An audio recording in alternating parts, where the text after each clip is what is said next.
Hello, everybody. Scott Golden here with a continuation of the World Class Championship Wrestling Review series, which is something I'm really excited about because, well, we're over almost 60 episodes in, and we're in the spring of 1983, November 9th, or I'm sorry, April 9th to be specific.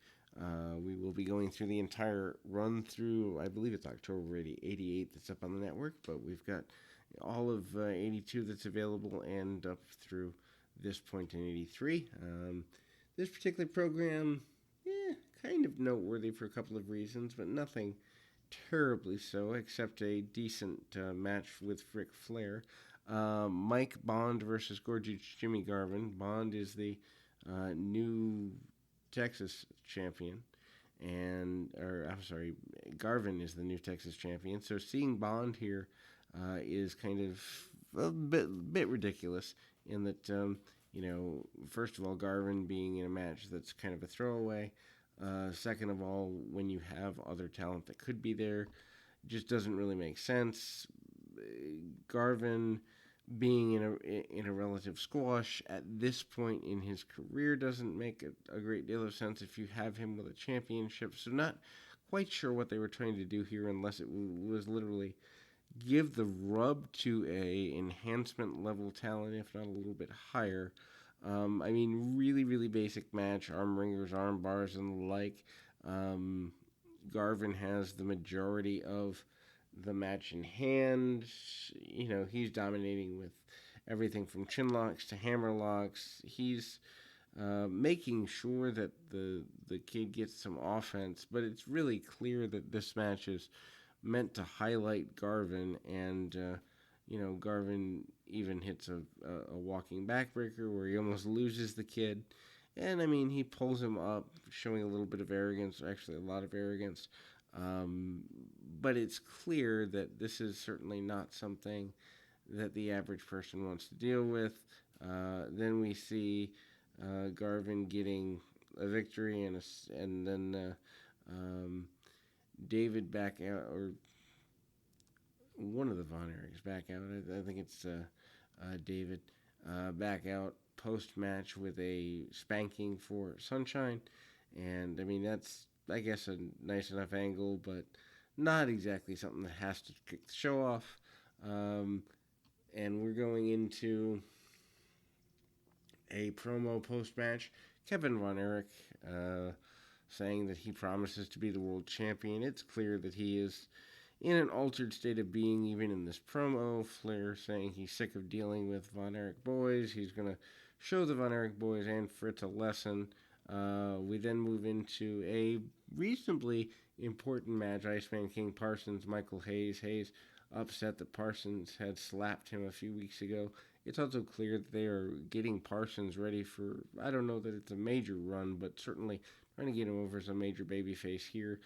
Hayes jumps him early, but Parsons is constantly coming and going, throwing Hayes across the ring. I think Michael Hayes, from a bump taker in terms of his taking of hip tosses, his selling, he'll take a backdrop and make it look like $1 million. I think Hayes is criminally underrated.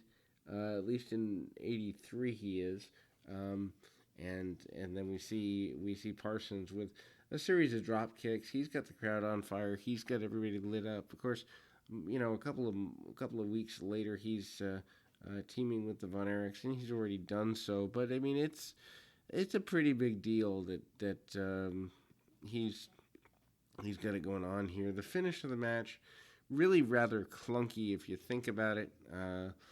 Cross body by Parsons, and Hayes lands in such a way that his feet are on the ropes for extra leverage. He's able to flip the move over and get a cheesy victory there. Gorgeous Jimmy Garvin talks about being the Texas champion, talks about being champions in multiple states in which, to my knowledge, he had not even wrestled by 1983, specifically a New York State champion. I don't even think there is one.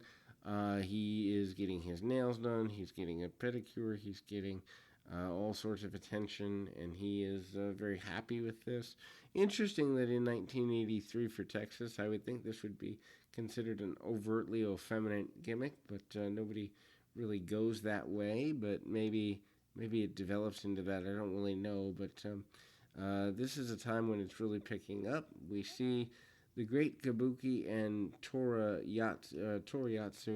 in a, I guess, what's a martial arts match. In the weeks to come, we do see a pledge by Akbar to eliminate Arman Hussein.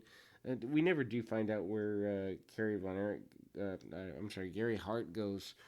Get Gary on the brain just because he's such a major part of the program. But one thing I like about this particular match, where Kabuki does eventually go over, is that the weapon shots, be they with a kendo stick or nunchucks or whatever the case may be, every shot matters and it's not overdone. And I think if this is where someone like Sandman or various other imposters throughout the years of the Sandman, because he's the modern era guy, got the kendo stick idea, it's certainly worth noting that unlike what happened 20 years ago, by this point 35, 37 years ago, you were dealing with guys who didn't waste the motion. They didn't waste the move. They didn't overdo it. And I think that's valuable.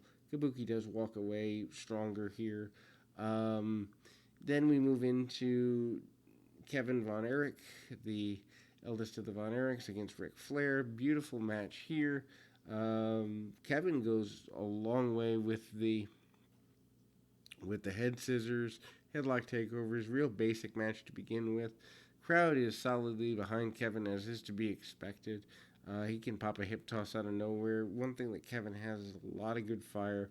Flair also is the perfect foil for him as he backs off quite a bit and quite a lot.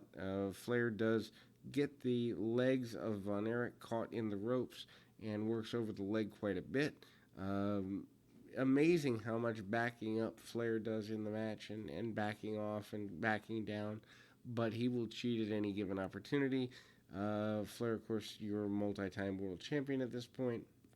Flair does, in fact, look like he's going to lose the match a couple of times, but keeps Von Erich competitive the entire time. Von Erich teases the claw, does get the claw on a couple of times. They're given at least 15, if not closer to 20 minutes, and they're binging all the way around. Even the double downs look competitive in that nobody really looks totally weak. Flair casts Kevin to the outside over the top rope behind the back of the official. The official makes the count, and Kevin just barely gets back in the ring. Flair uses the knee drop and other uses to try and get things going. It is obvious that when Kevin makes his way back into the ring, Flair is upset. The referee goes down, gets hit by Flair. Unfortunately, this leads to a disqualification, but that doesn't come until after they tease. They do the dusty finish. Kevin actually does get a visual pin over Flair, holding on to the NWA Championship for 3 or 4 minutes before the referee comes and reverses the decision. Obviously, this does not make Von Erich happy, but it is a good photo op for the Aftermags and other magazines. Also, Kevin gets a top rope cross body with the pinfall, so that move is made to look extra special, and the crowd is certainly hot for the finish of that match. We will continue our series momentarily, but keep your feet on the ground, your mind in the moment. Subscribe. We'll have more of these upcoming, and certainly continue our foray into world class.